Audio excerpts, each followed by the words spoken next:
कहले कौन बोले?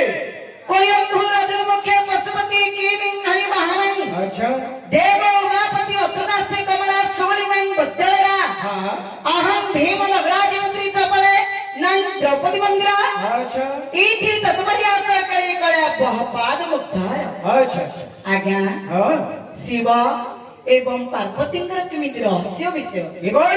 शिवाजी कबाटरे करमारी रखछनी पार्वती पार्वती बोली निश्चित ए समय पार्वती कहछनी हाँ कोयंभू रजर मुखे अच्छा किए तुम्हें ए निश्चय समय कबाटरे करमारी रखछ पार्वती पार्वती बोली हाँ से समय शिव कहछनी कौन बोले?